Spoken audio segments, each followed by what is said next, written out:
ಬೆಂಗಳೂರು ಉತ್ತರ ತಾಲೂಕು ಕಾಚೋಹಳ್ಳಿ ಗ್ರಾಮ ಪಂಚಾಯಿತಿ ವತಿಯಿಂದ 2026-27ನೇ ಸಾಲಿನ ಮೊದಲನೇ ಸುತ್ತಿನ ಗ್ರಾಮ ಸಭೆ ಗ್ರಾಮ ಪಂಚಾಯಿತಿ ಕಚೇರಿ ಆವರಣ ಚಿಕ್ಕಗೊಲ್ಲರಹಟ್ಟಿಯಲ್ಲಿ ನಡೆಯಿತು. ಈ ಸಭೆಯಲ್ಲಿ ಕಾರ್ಯನಿರ್ವಾಹಕ ಅಧಿಕಾರಿ, ಆಡಳಿತಾಧಿಕಾರಿ ಶ್ರೀಯುತ ಜೋಸೆಫ್ ಎ, ಪಂಚಾಯಿತಿ ಅಭಿವೃದ್ಧಿ ಅಧಿಕಾರಿ ದೀಪ ಬೆಳಗಿಸಿ ಕಾರ್ಯಕ್ರಮಕ್ಕೆ ಚಾಲನೆ ನೀಡಿದರು. ಈ ಸಭೆಯನ್ನು ಉದ್ದೇಶಿಸಿ ಜೋಸೆಫ್ ರವರು ಮಾತನಾಡಿ, ಎಲ್ಲ ಸರ್ಕಾರಿ ಶಾಲೆಗಳಿಗೆ ಕಾಂಪೌಂಡ್, ಮೂಲಭೂತ ಸೌಕರ್ಯ ಹಾಗೂ ಅಂಗನವಾಡಿ ಮಕ್ಕಳಿಗೆ ಬಟ್ಟೆ ವ್ಯವಸ್ಥೆ, ಶ್ರೀಶಕ್ತಿ ಸಂಘದವರಿಗೆ ಸಮುದಾಯ ಭವನ ನಿರ್ಮಾಣ ಮಾಡುತ್ತೇವೆ ಎಂದು ಈ ಸಭೆಯಲ್ಲಿ ಮಾತನಾಡಿದರು. ಹಾಗೂ ಆರೋಗ್ಯ ತಪಾಸಣೆ, ಬಿಪಿ, ಶುಗರ್ ಶಿಬಿರ, ನೇತ್ರಾಲಯ ಶಿಬಿರ ಪಂಚಾಯಿತಿ ವತಿಯಿಂದ ನಡೆಯಿತು. ಈ ಸಂದರ್ಭದಲ್ಲಿ ಪಂಚಾಯಿತಿ ವತಿಯಿಂದ ಸರ್ಕಾರಿ ಪ್ರೌಢಶಾಲಾ ಮಕ್ಕಳಿಗೆ ಬ್ಯಾಂಡ್ ಸೆಟ್, ಕ್ರೀಡಾಕೂಟ ಹಾಗೂ ವಿಕಲಚೇತನರಿಗೆ ಗೌರವಧನ ಮತ್ತು ವೀಲ್ ಸೈಕಲ್ ವಿತರಣೆ, ಆಶಾ ಕಾರ್ಯಕರ್ತರಿಗೆ ಹಾಗೂ ಅಂಗನವಾಡಿ ಮಕ್ಕಳಿಗೆ ಫ್ಯಾನ್ ವಿತರಣೆ, ಸ್ಕೂಲ್ ಮಕ್ಕಳಿಗೆ ಕುಕ್ಕರ್, ವಾಟರ್ ಫಿಲ್ಟರ್ ಕೂಡ ನೀಡಿದರು. ಇನ್ನು ಈ ಸಂದರ್ಭದಲ್ಲಿ ಕಾರ್ಯನಿರ್ವಾಹಕ ಆಡಳಿತಾಧಿಕಾರಿ ಜೋಸೆಫ್ ಎ, ಎಲ್ಲ ಅಧಿಕಾರಿಗಳು, ಪಂಚಾಯಿತಿ ಅಭಿವೃದ್ಧಿ ಅಧಿಕಾರಿ ನೀಲವ್ವ ಅಂದಪಳ್ಳಿ, ಕಾರ್ಯದರ್ಶಿ ರಾಜೇಶ್, ಲೆಕ್ಕ ಸಹಾಯಕರು ಆಶಾ, ಪಂಚಾಯಿತಿ ಸಿಬ್ಬಂದಿ ವರ್ಗದವರು, ಅಂಗನವಾಡಿ ಕಾರ್ಯಕರ್ತರು, ಆಶಾ ಕಾರ್ಯಕರ್ತರು ಇನ್ನು ಮುಂತಾದವರು ಉಪಸ್ಥಿತರಿದ್ದರು.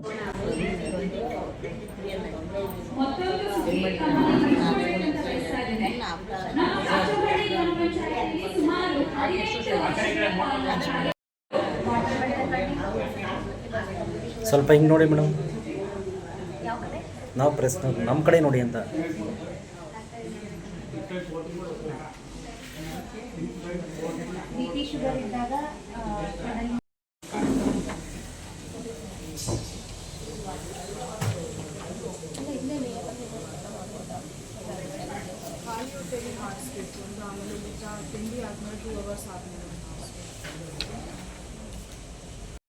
ಈ ನಿಟ್ಟಿನಲ್ಲಿ ಮಹಿಳೆಯರ ಆರ್ಥಿಕ ಅಭಿವೃದ್ಧಿಯಲ್ಲಿ ದಾಪುಗಾಲು ಇಡಲು ಇಚ್ಛಿಸ್ತಾ ಇದ್ದಾರೆ.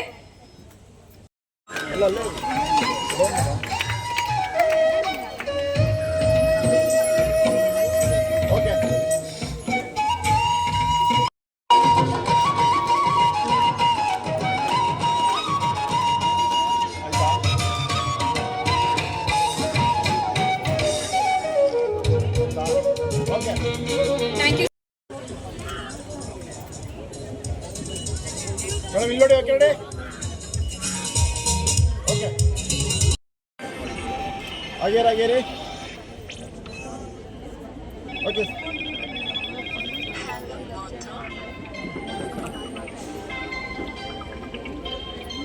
ಗಳಿಗೆ ಸಹಾಯಧನವನ್ನು ಕೂಡ ನಮ್ಮ ಕಾಚೋಹಳ್ಳಿ ಗ್ರಾಮ ಪಂಚಾಯಿತಿ ವತಿಯಿಂದ ನೀಡಲಾಗ್ತಾ ಇದೆ. ಮೊಬೈಲ್ ಯಾರ್ರಿ ನಮ್ದಲ್ಲ ಮುಂದೆ.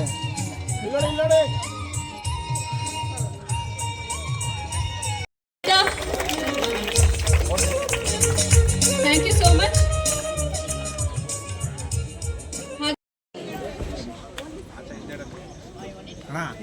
ಅವ್ರು ಬರಲ್ಲ.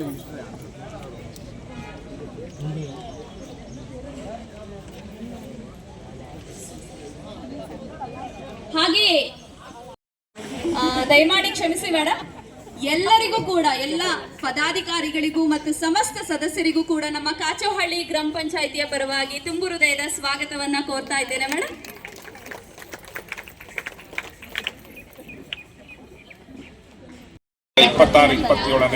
ಮೊದಲನೇ ಸುತ್ತಿನ ಗ್ರಾಮ ಸಭೆಯನ್ನು ಈ ದಿನ ನಾವು ಅರ್ಥಪೂರ್ಣವಾಗಿ ಹಮ್ಮಿಕೊಂಡಿದ್ದೀವಿ. ಈ ಒಂದು ಗ್ರಾಮ ಸಭೆಗೆ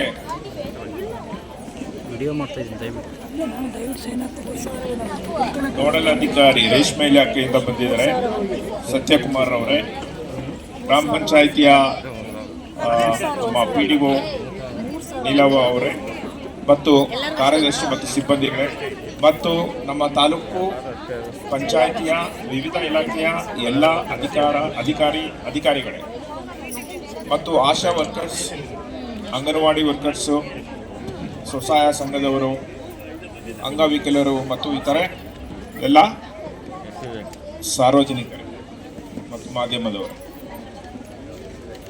ಈ ಒಂದು ಮೊದಲನೇ ಸುತ್ತಿನ ಗ್ರಾಮ ಸಭೆಯಲ್ಲಿ ನಾವು ಹಲವಾರು ಕೊಡುಗೆಗಳನ್ನು ನಮ್ಮ ಫಲಾನುಭವಿಗಳಿಗೆ ನೀಡಲು ಅಂದ್ಕೊಂಡಿದ್ದೀವಿ.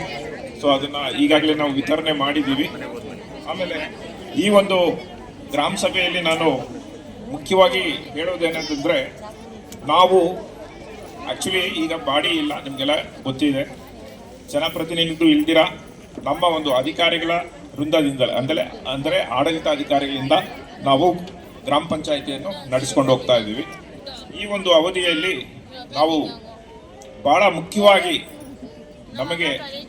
ನಮ್ಮಲ್ಲಿ ಕ್ರೋಢೀಕರಿಸುವ ಆರ್ಥಿಕ ಸಂಪನ್ಮೂಲಗಳಿಂದ ನಾವು ಈ ವರ್ಷ ಎಲ್ಲ ಶಾಲೆಗಳಿಗೆ, ಮುಖ್ಯವಾಗಿ ಪ್ರೌಢಶಾಲೆಗಳಿಗೆ, ಹೈಸ್ಕೂಲ್ಸು ಮತ್ತು ಎಲ್ಲಿ ಜಾಸ್ತಿ ವಿದ್ಯಾರ್ಥಿಗಳಿದ್ದಾರೋ ಅಂಥ ಒಂದು ಶಾಲೆಗಳಿಗೆ ನಾವು ಈ ವರ್ಷ 100% ನಮ್ಮ ಗ್ರಾಮ ಪಂಚಾಯತಿ ವ್ಯಾಪ್ತಿಯಲ್ಲಿ ಕಾಂಪೌಂಡ್ ನಿರ್ಮಾಣ ಮಾಡಿಕೊಡ್ತೀವಿ. ಮತ್ತು ಎಲ್ಲ ಒಂದು ಶಾಲೆಗಳಲ್ಲಿ ನಾವು ಮೈದಾನವನ್ನು ನಿರ್ಮಾಣ ಮಾಡಿಕೊಡ್ತೀವಿ, ಟಾಯ್ಲೆಟ್ಸ್ನ ನಿರ್ಮಾಣ ಕೊಡ್ತೀವಿ ಅಂತ ಈ ಒಂದು ವೇದಿಕೆಯಲ್ಲಿ ನಾನು ಘೋಷಣೆ ಮಾಡ್ತಾ ಇದ್ದೀನಿ. ಅದೇ ರೀತಿ ಎರಡನೇ ಮುಖ್ಯವಾಗಿ ಅಂದರೆ ಅದರಲ್ಲಿ ಎರಡನೇ ಭಾಗವಾಗಿ ನಮ್ಮ ಒಂದು ಗ್ರಾಮ ಪಂಚಾಯತಿಯ ಎಲ್ಲ ಅಂಗನವಾಡಿಗಳಿಗೆ ಅವರಿಗೆ ಬೇಕಾದಂಥ ಮೂಲಭೂತ ಸೌಕರ್ಯಗಳನ್ನು ನಾವು ಈ ಒಂದು ಕ್ರಿಯಾ ಯೋಜನೆಯಲ್ಲಿ ಅಳವಡಿಸ್ಕೊಳ್ತೀವಿ, ಈ ವರ್ಷದ ಕ್ರಿಯಾ ಯೋಜನೆಯಲ್ಲಿ. ಸೊ ಅಂಗನವಾಡಿಗಳಿಗೆ ಬೇಕಾದಂಥ ಮೂಲಭೂತ ವ್ಯವಸ್ಥೆಗಳು ಅಂದರೆ ಟಾಯ್ಲೆಟ್ಸ್ ಇರ್ಬೋದು, ಕಿಚನ್ಗೆ ಸಂಬಂಧ ಇದು ಅಡುಗೆ ಕೋಣೆಗೆ ಬೇಕಾಗಿರುವಂಥ ಇತರೆ ವಸ್ತುಗಳು, ಸೌಕರ್ಯಗಳು, ಮಕ್ಕಳಿಗೆ ಏನೇನು ಬೇಕೋ ಅದನ್ನೆಲ್ಲ ಕೊಡ್ತೀವಿ. ಮತ್ತು ನಮ್ಮ ಒಂದು ಸೊ ಅದು ಕೂಡ ಖಂಡಿತವಾಗ್ಲೂ ಆಗುತ್ತೆ. ನೆಕ್ಸ್ಟು ನಮ್ಮ ಒಂದು ಸ್ವಸಹಾಯ ಸಂಘಗಳಿಗೆ, NRLM ಸ್ವಸಹಾಯ ಸಂಘಗಳಿಗೆ ನಮ್ಮ ತಾಲೂಕಲ್ಲಿ ಭಾಳ ಅರ್ಥಪೂರ್ಣವಾಗಿ ಅವರು ಕಾರ್ಯಚಟುವಟಿಕೆಗಳನ್ನು ಹಮ್ಮಿಕೊಂಡಿದ್ದಾರೆ. ವಿವಿಧ ಕ್ಷೇತ್ರಗಳಲ್ಲಿ ಅವರು ತಮ್ಮನ್ನೇ ತಾವೇ ತೊಡಗಿಸ್ಕೊಂಡಿದ್ದಾರೆ. ಈ ನಿಟ್ಟಿನಲ್ಲಿ ಗ್ರಾಮೀಣ ಭಾಗದ ಆರ್ಥಿಕ ಚಟುವಟಿಕೆಯನ್ನು ಅವರು ಮುನ್ನಡೆಸ್ಕೊಂಡು ಹೋಗ್ತಾ ಇದ್ದಾರೆ. ಸೊ ಅವರಿಗೆ ಬೇಕಾದಂಥ ಬೆಂಬಲ ಮತ್ತು ಸ್ಥೈರ್ಯವನ್ನು ನಮ್ಮ ಪಂಚಾಯತಿಯಿಂದ ನೀಡೋದಕ್ಕೆ ನಾವು ಇಲ್ಲಿ ಒಂದು ವರ್ಕ್ ಶೆಡ್, ಟ್ರೈನಿಂಗ್ ಸೆಂಟರ್ ಥರ ಈ ಒಂದು ಗ್ರಾಮ ಪಂಚಾಯತಿಯಲ್ಲಿ ಅವರಿಗೆ ಮಾಡಿಕೊಡ್ತಾ ಇದ್ದೀವಿ. ಅವರ ಎಲ್ಲ ಒಂದು ಸಂಘಗಳು ಇಲ್ಲೇ ಬಂದು ಏನೇ ತರಬೇತಿ ಇದ್ದರೆ ಇಲ್ಲೇ ಪಡ್ಕೋಬಹುದು. ಅವರೇನು ಯಲಹಂಕಕ್ಕೆ ಹೋಗಬೇಕಾಗಿಲ್ಲ, ಇನ್ನು ಮುಂದೆ ಕಾಚೋಹಳ್ಳಿ ಗ್ರಾಮ ಪಂಚಾಯತಿಯಲ್ಲೇ ಪಡ್ಕೋಬಹುದು. ಮತ್ತು ಅವರಿಗೆ ಬೇಕಾದ ವರ್ಕ್ ಶೆಡ್ ಒಂದು ಕೊಡ್ತಾ ಇದ್ದೀವಿ. ಮತ್ತು ಅವರಿಗೆ ಬೇಕಾದ ಒಂದು ಶ್ರೀಶಕ್ತಿ ಭವನ ಕೂಡ ಇಲ್ಲಿ ಕಟ್ತಾ ಇದ್ದೀವಿ. ಆದಷ್ಟು ಬೇಗ ಅದನ್ನು ಉದ್ಘಾಟನೆ ಮಾಡ್ತೀವಿ ಅಂತ ಈ ಸಂದರ್ಭದಲ್ಲಿ ನಾನು ತಮ್ಮೆಲ್ಲರಿಗೂ ತಿಳಿಸ್ತಾ ಇದ್ದೀನಿ. ಮುಂದುವರೆದ ಭಾಗವಾಗಿ ನಮ್ಮ ಒಂದು ಗ್ರಾಮ ಪಂಚಾಯತಿ ವ್ಯಾಪ್ತಿಯ